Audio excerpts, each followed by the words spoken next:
This will continue our lecture series for Introductory Psychology, or PSYC1. So today we're going to talk about how social behavior is affected by situational forces. We often think that the reason people act in the ways that they do is because of their personality or something about who they are, what kind of person they are. But actually, psychological research has provided us many examples of where people's behavior is strongly influenced by the situations they find themselves in. Sometimes couples get divorced not because either one of them is a bad person, but because the situation has put additional stress onto their relationship and their relationship falls apart over time. Or that you may engage in a bad behavior, right? You may do something that you don't think of yourself as being capable of because the situation has sort of encouraged you to act that way. And oftentimes we don't even realize that that's happening. So today we're going to talk about examples of how situational forces really alter your behavior. Let's go ahead and get started. So there are 4 learning outcomes I have for this lecture today. First, we're going to discuss the causes of group behavior. Second, we're going to talk about 2 famous examples that have demonstrated how situational forces change people's behavior. Then we're going to talk about the 3 factors that lead to attraction. And lastly, we're going to talk about what research tells us helps to make marriages successful or can lead to divorce. So, social psychology, the field that studies social behavior within psychology, has long known about the role of compliance. Compliance is any change in behavior due to a request. Hey, could you help me out, please? Hey, I really need some assistance here. Excuse me, do you have time? All of those are examples of compliance if you then respond to that request. Now, you already inherently understand something about compliance because you've interacted with people and asked them to do favors for you. What's fascinating is that there are certain things that make compliance more likely to happen. One is something known as the foot in the door effect. This is when you ask for a small favor and then followed by a larger request, which is the request you actually want to have fulfilled. I'll give you an example. I used to ask groups of students in a 300-person lecture hall. I would pick 6 students and I would ask them to walk around the room. 6 students. Because it's a big lecture hall and I would do it at the beginning of class, most people usually went along with it, right? That's just get up out of your seat, walk around the room real fast, go back and sit down, okay? Then the second step is I would take those original 6 students and then I would then ask them to come and stand behind me while I lectured. This group of students often complied, but then I had a second group of 6 students that I walked up to them and said, will you please come and stand behind me while I lecture? These groups of students were not asked the small favor first, and they're more likely to resist. Only about 3 or 4 of them might actually come up and stand behind me while I lectured. There are many examples of foot in the door. Try it out on your friends, try it out on your parents. First ask for a kitty, then ask for a pony. Another example of compliance is something called the low ball technique. In the low ball technique, you underestimate the amount of effort that's actually required for a task. Hey, do you want to come help me move? It's only going to take an hour or 2. I've already got everything boxed up. And then you get over there and they haven't started anything. And actually, it's going to take 3 or 4 hours at minimum just to get them started. Hey, I'll reward you with pizza. And then you're like, no, now you need to pay me. That would be an example of the lowball technique. But actually, we don't always do things or change our behavior just because people ask us to. Sometimes we actually change our behavior in small ways because we're responding to this invisible social pressure. We call this conformity.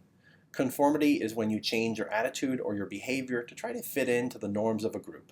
It happens all the time, right? You wear certain clothes because people tell you, well, this is what people of your gender are supposed to wear, right?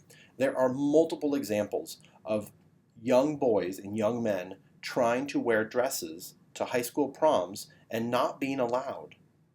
There used to be many examples of women trying to wear tuxedos to those proms and not being allowed in. So that's just one example of literally thousands of examples of conformity. Now, sometimes we talk about the ways in which conformity helps society function, right? How people get in line, nobody really cuts, right? In some ways, conformity helps society to work. But it also, as with the example of gendered clothing, it also can be disruptive when somebody tries to go against what other people think is the norms of the group. Now, there are actually two different examples of conformity. There is informational conformity. That's how you use it to gain accurate information. If you don't know what the right answer is, you may rely on other people around you. For example, if an instructor asks for an answer on a sample test, right? And one of your friends is really sure, they're like, this is D. I know the answer is D. It's this one right here. And they're really positive, right? You may let them give the answer, but internally you may be thinking to yourself, I don't think that's the right answer, but I don't really know statistics that much, and so I'm really struggling with this material, and so you'll let them give the answer. But then when your instructor tells them they're wrong, you were like, oh, I knew it, right? In hindsight, you knew you had the right answer, when in fact actually you didn't, or at least you weren't willing to speak up about it. So that would be informational conformity. Another example of conformity is normative conformity. This is when you accept someone else's behavior and you go along with it just because you want to be accepted by a group. If one of your friends is bullying a kid when you were younger and you didn't do anything to stop it, that would be normative conformity. If the people at your work start complaining about headaches because they think there's a gas leak, right? And you want to be accepted by them and you're like, well, I guess there might be a gas leak. So there are two different kinds of conformity. There's informational conformity, when you try to gain accurate information. You don't think you know the right answer, but someone in your group does, so you may rely on them. If your instructor is asking for answers on a sample test, and a friend of yours is positive they have the right answer, and they're really determined to give their answer, but internally you're thinking to yourself, that's not the right answer, I don't think so, but you don't really know for sure, right? It's a class you're maybe struggling a little bit, or it's a concept you're struggling a bit with. So internally you aren't really sure, so you don't speak up. When your friend gets the wrong answer, you may tell them or think to yourself, I knew it. I knew that wasn't the right answer. That would be informational conformity. Another example would be if your coworkers start complaining about the smell of gas and they start getting headaches, you go along with it and eventually you convince yourself that you also have a headache. Right? That would be an example of informational conformity. You think your coworkers have more information about the presence of gas or a gas leak than you do. Another kind of conformity is normative conformity. This is when you just want to be accepted by the group. Maybe as a kid you went along with an episode of bullying, or you didn't intervene because it was your friend who was doing the bullying. That would be an example of normative conformity, as well as the clothing that we wear. Right? Your 5-year-old son decides he wants to be a princess for Halloween, and you tell him no, right? Because both you as a parent want to be accepted and you want your child to be accepted by the group. Those are normative conformity examples. Now, conformity was first studied in the 1950s by a man known as Solomon Asch. Solomon Asch, pictured here, was responding to the after effects of Nazi Germany, where there were multiple examples of Nazi soldiers committing atrocious acts, even though they were testified by friends and family that these were good people, they were upstanding citizens, they could never do some of these acts, but yet there was clearly eyewitness testimony showing that they had conducted some of these atrocious acts.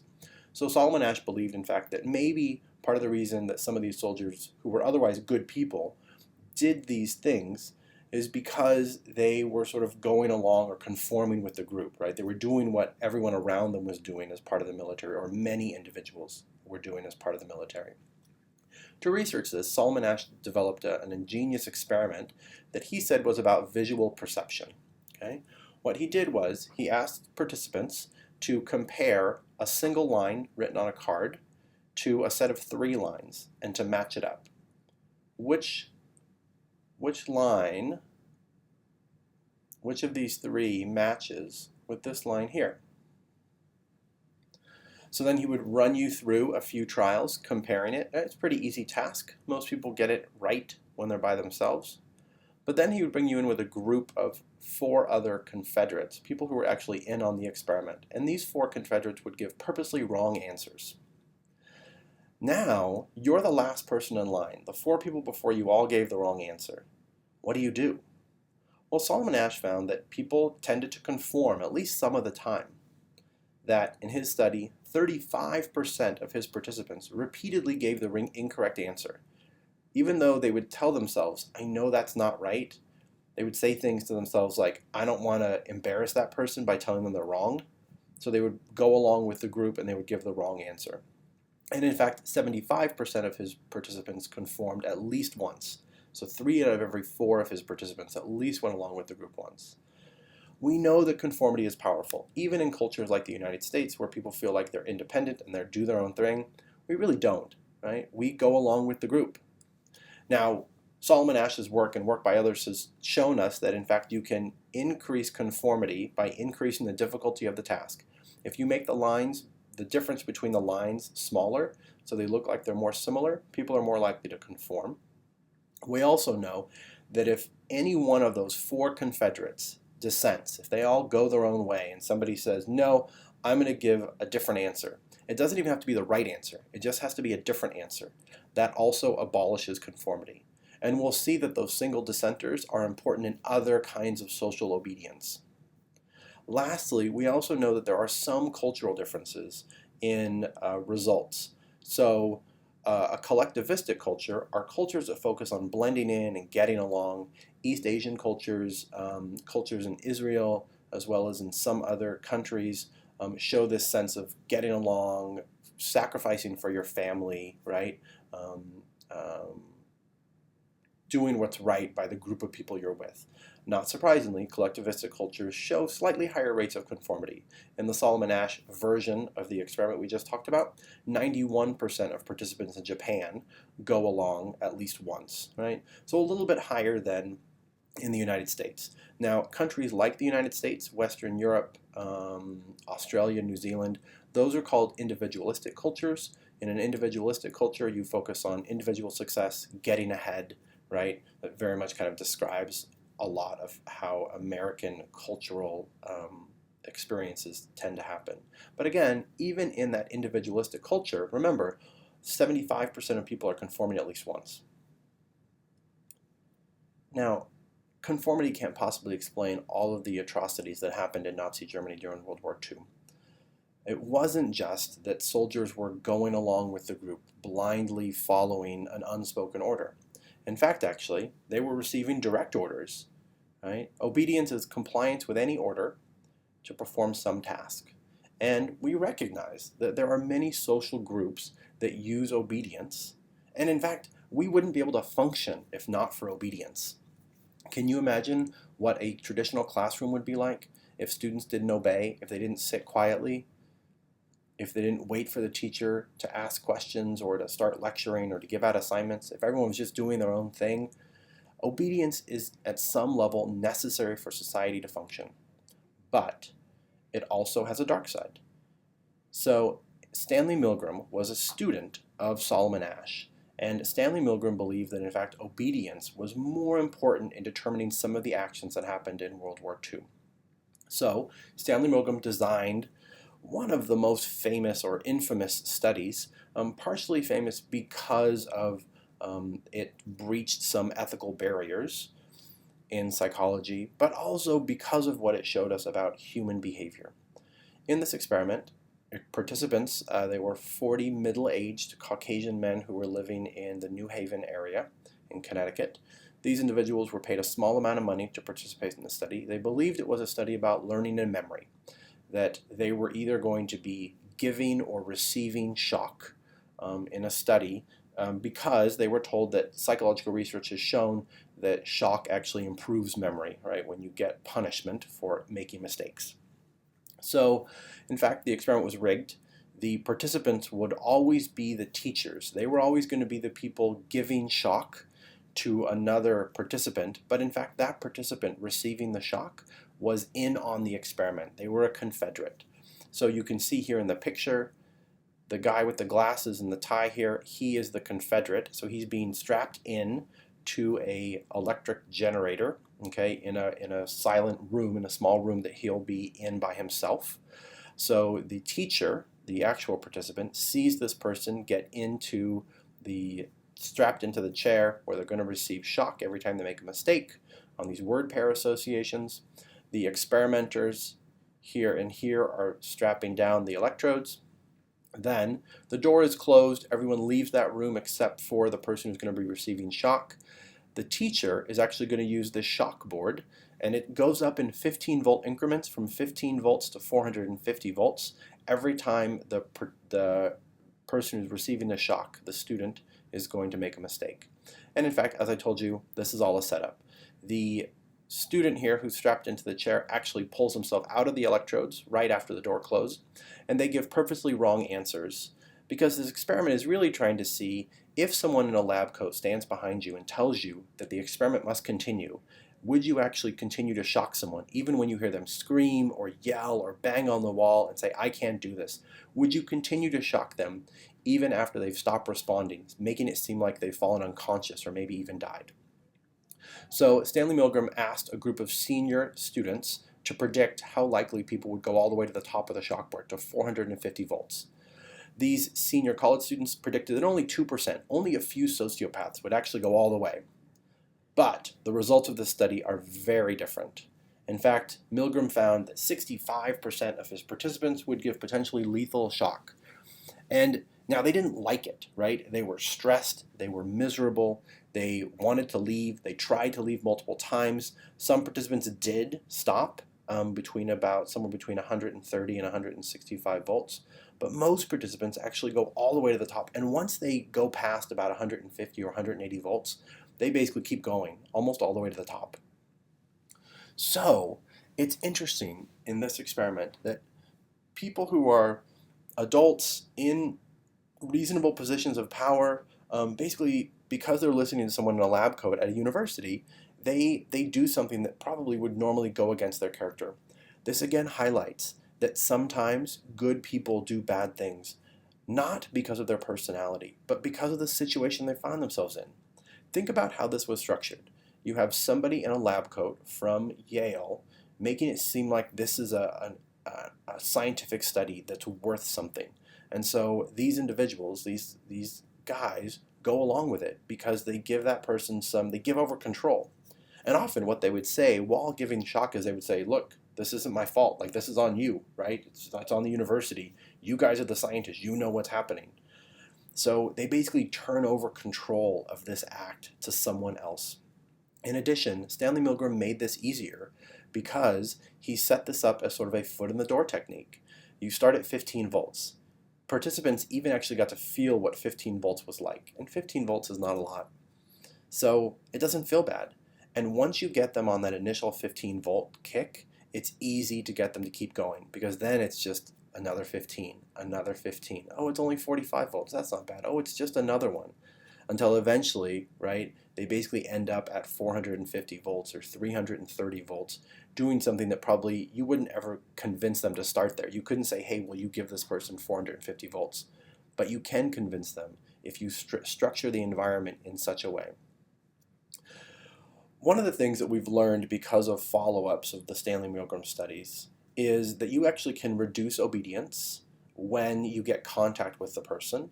So while you're waiting outside for your turn to go into this project, into this study, if you talk to the person who you're supposed to shock, if you hear about their family, you develop some empathy for them, you'll see that only about 33% of people go to the top of the shockboard.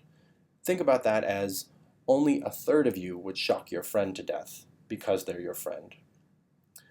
Okay, the other thing is if it's a person with less authority, if you switch out the adult in the lab coat with an 18-year-old in a lab coat, the phone rings, they come in, they get the researcher, and instead it's now an undergraduate or college student who's standing there in the lab coat, then only about 20% of people go to the top of the shockboard, okay? But more important, the most powerful thing Stanley Milgram found was that if you have rebellion, If while you're waiting your turn, if two people storm out, we're not doing this, this is immoral, this is unethical, this is wrong, somebody's going to die here. If you hear that, then only about 2% of people go all the way to the top of the chalkboard. So rebellion in the Milgram studies was as powerful as some disobedience in the Solomon Asch line experiments, right? If one person goes their own way and does something different, it seems to break both conformity and obedience. Okay, so we've been talking about how psychological studies show us the ways in which people's behavior is strongly influenced by situations, whether it's compliance or conformity and obedience. But now let's actually look at some applications of those ideas and how that actually might look in your everyday life. Let's start by talking about the factors that actually shape liking and loving. So this is not just for romantic love, but this is also for friendships. We know that you tend to be attracted to people who are similar to you. So we like those who are both physically and psychologically similar, whether it's in their belief systems, their personality traits, their socioeconomic background, and their appearance. The more they look like you and act like you, the more likely you are to develop a relationship or a friendship with them. And that makes sense, right? The people you grew up with around you tend to be from similar backgrounds to you. So it makes sense that you would like them. This goes against the failed common idea that opposites attract. I know we often want to believe that opposites attract, and I'm sure some of you are sitting there going, no, my boyfriend and I bet your boyfriend and you or your girlfriend and you are actually more similar than you believe. It is easy for us to see the differences between us and other people. Sometimes we don't notice some of the similarities. The other thing that helps to shape liking and loving is proximity. Sometimes if you just see someone day after day, your neighbor, your best friend, you're more likely to like them because you get to be exposed to them. You know that because people who are in these online dating relationships can form very powerful, deep attraction to one another in a very short period of time. It does not have to be physical proximity. Interestingly enough, multiple studies have shown that we often tend to fall in love with neighbors. So if you look at in new apartment buildings, if you look at people who, when they move in, they start out as single, and you see who actually tends to get into a relationship soonest, what you find is that in those apartment buildings, without elevators, it's people who live near stairwells, right? Because they often get to see people more frequently. So you want to be on one of the lower floors where you get lots of traffic, or you want to be near the front door, right? Okay, but similarity and proximity are not the only things that shape liking and loving.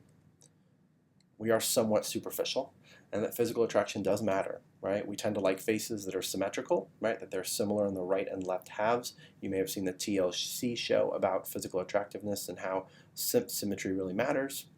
But in addition, we also tend to like people who have large smiles, high cheekbones, and small noses. Interestingly enough, I tend to think of this as all the things that we use makeup or plastic surgery to change about ourselves, right? We whiten our teeth, we get our lips injected, we wear lipstick, we get cheek implants, people have their nose altered. They all tend to match in ways that agree across cultures what we find physically attractive. And this data about symmetry and smiles and cheekbones and noses applies across more than 13 different cultures we've looked at. But when you look at things other than facial attractiveness, so while facial attractiveness tends to be pretty consistent across many cultures, how people rate physical attractiveness and their body shape tends to differ. People are less consistent across cultures about their preferences for body shape.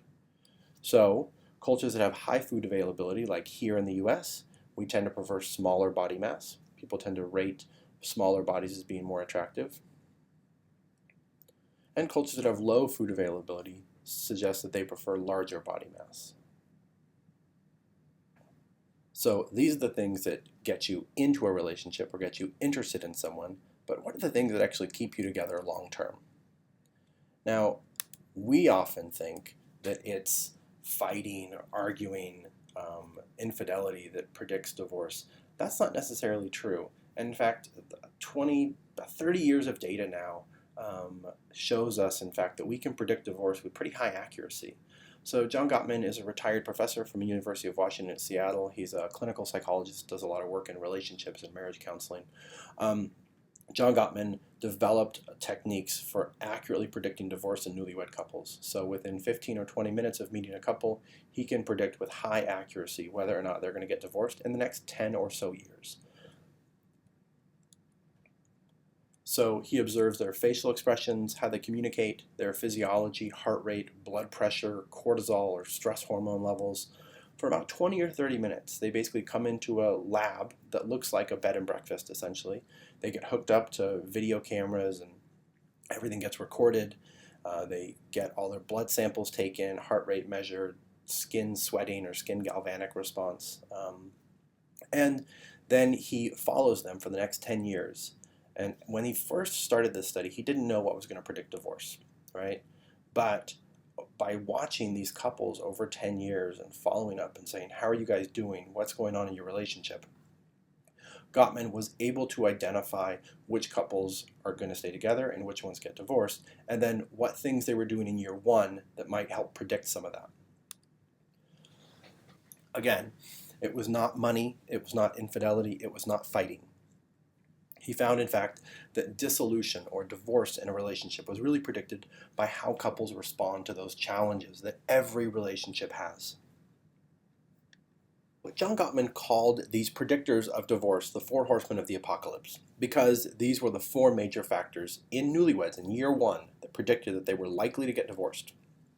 Think about the people you know who are in relationships. Do they do some of these things? First, he found that couples who are criticizing one another, you're worthless, you're lazy, you don't work very hard, you're so unmotivated about your life. It's not that they're criticizing the behaviors of the person they're in love with. They're actually criticizing the person themselves. You can imagine how, if you're constantly being criticized over 7 to 10 years in a relationship, how damaging that may be. The other thing that happens for couples who have been criticizing one another, they eventually stop communicating very well, and they become contemptuous of one another. Oh, here he goes again. He's always complaining at me. God, leave me alone sometimes. They roll their eyes. They make mocking sounds with their friends. Oh, God, she's my ball and chain, right? And they don't mean it in sort of a friendly, nice way. They mean it in a hurtful way. Basically, when you show contempt for your partner, you're no longer listening to them. Because really, if they're criticizing you, even though they're not doing it in the best way, there's probably something going on that they're frustrated with or they're upset about. And I agree, they don't know how to communicate it very well. But if you start mocking them or rolling your eyes at them, they're only going to get more and more frustrated. And then they're going to get defensive. It's not my fault, right? Well, look at all these things that you do, right? If you get defensive, right, if you feel attacked, and I realize it's hard to stop that response, but if you're being criticized, you need to sort of be somewhat cautious about how you respond. Don't let your emotions take control of that situation. Try to tell them, hey, I understand that you're upset with me, but you're not communicating it very well. And then the other thing is that when these couples have been criticized and they're contemptuous of one another and they're defensive and they're always bickering with one another, eventually those fights blow up. So then, right, they're yelling and screaming at one another and then one of them storms out. We call that stonewalling. I'm going to go stay with friends. I'll see you later. Right? I don't want to deal with this right now. So if you're not going to deal with it, so here's what's going to happen. You're going to leave. You're going to complain to your friends about all the things that are happening in your relationship that are bad. And then you're going to sleep it off. And the next day you're going to go home. And now it's been a day or two, and you don't really want to talk about it because it's uncomfortable. So you're not. You're just going to let it go. Except for, you're not really going to let it go. Because the thing that precipitated this whole fight, this thing, whatever it is, that one of you is worried about money, or that one of you is worried about you don't have a good sex life, or that one of you is worried about something that's happening with the kids, that never gets fixed because nobody wants to talk about it after you've walked out on a fight. If you got married and you want to stay married, then you need to sit down in that chair and you need to work it out. Like, I get that you may be explosively angry. So that means you need a timeout. You need a 20 minutes in a corner. You know what? We're not be having a productive discussion right now. I'm going to go put myself over here. I need to calm down. Give me 20 or 30 minutes. But then I want to come back and I want us to talk about it. That's how you actually have an effective fight or an effective discussion about improving your relationship. You don't walk out. You don't criticize. You don't get defensive every time somebody, your partner, comes and suggests something to you. But let's say these things are happening, and let's say it's been 5 or 6 years, or 10 years, or 15 years. John Gottman has shown that, in fact, you can, with counseling and with a psychologist, you actually can reverse some of these things. So just because you do them now doesn't mean you're going to do them forever. But it takes work. For couples who have been doing these things for a long time, and they're at the breaking point, or nearly at the breaking point, he said there are 3 straws that you often start to see in that relationship. These are the 3 things that are shown by couples that are about to divorce. 1, they flood each other. So what's happening is they've had so many fights, and there's all this built up resentment and anger. So 6 months ago, you did something, and your wife or your husband or your boyfriend or your girlfriend, they were pissed. But they didn't want to fight, so they didn't say anything about it. But it's still in there, and they've been sitting on it. And then one day, something happens, the straw that breaks the camel's back, and they just explode. So when they explode all over you, you get really defensive. It often leads to a highly aggressive argument. There's fighting, there's yelling. You may even hurt one another, not just emotionally, but also physically. These are intense reactions that happen. This flooding behavior where someone's been sitting on something for months and months or years and years, these are very damaging to a relationship. The other thing is that normally when couples fight, they have what we call repair attempts, right? Hey, I'm sorry. I didn't mean it. Like, I responded really badly. I fucked up here, whatever it might be. But eventually, if you've had all these fights and this thing keeps happening and you keep apologizing for it, those apologies and those flowers and hand holding and all those other things you normally do, they don't work anymore. They work in the beginning, right? Because your significant other says, I understand. Like, we both made a mistake here. Let's try to fix this. In this case, the couples refuse to make up anymore. They basically just build up more resentment. And then they start rewriting all their memories of their relationship. Happy memories suddenly become negative, hurt-filled, angry memories. Something that maybe at your wedding there was a hurricane, or on your honeymoon there was a hurricane.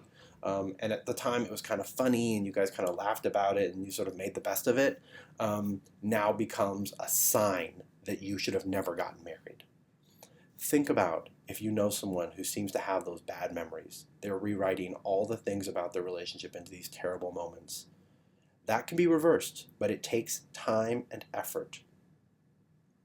So, we know in fact that couples who are happy in their marriages have these things in common. So, they have the support of their family. Their family wants them to be married. They're happy for them being married. They have what we call homogamy. The couple tends to be similar to one another on major demographic variables. Somewhat similar in age, similar in IQ, similar in religious groups. Now, this isn't always true, but again, these tend to be true in happy marriages.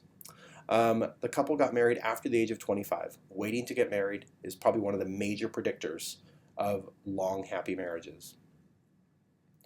Both people have clear goals about family and career, and those goals tend to match up in some way, right? They tend to help one another. They don't have to be the same goals, right? But the couple's able to talk about what those goals are and come to some clear consensus. They have a lot of togetherness. They see one another as their best friend. They've grown more interested in one another over time. So when you look at couples who are in their 50s and 60s, if they've had children and their children have moved away, suddenly this couple has become interested in one another all over again. It's often this second honeymoon for couples when their children move out because they rediscover one another. My parents have been together for 40 years now, and they really have rebonded once my brother and I moved out of the house. And it's like watching someone grow in love all over again. The other thing is that you really have to be able to express to your partner both the happy emotions that you have and also the not so happy emotions, the hurt, the sadness, the frustration, and about things with your partner as well as things outside of your relationship. You can't hold those negative things in. You need to be able to communicate them appropriately. You don't need to yell and scream, but you do have to be able to talk about them. Lastly, both people have to view that marriage as a long-term commitment, and even couples in their 80s continue to have sex, and they describe their sex life as satisfying. I know, you probably don't think about it. They don't have sex as frequently as they did maybe in their 20s or 30s, but people continue to have satisfying sex lives throughout their life. The other thing that John Gottman has shown us is not just the things that predict happy marriages in heterosexual couples, which often are the ones, right? Straight couples are the ones we often think about when we think about relationship success. But in fact, actually, we can look at what things predict success in gay and lesbian couples. What's fascinating is that, in fact, not surprisingly, right, gay and lesbian couples describe successful relationships in very similar ways to straight couples. Now, gay marriage hasn't been legal in the United States for very long, so we don't really have a lot of long-term data on marriage success, but we can look at couples that have been together for 15 or more years.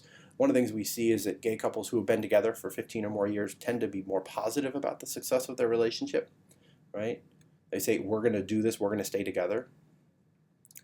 They tend to be less controlling of one another. They don't have clear gender roles about how each other is supposed to behave.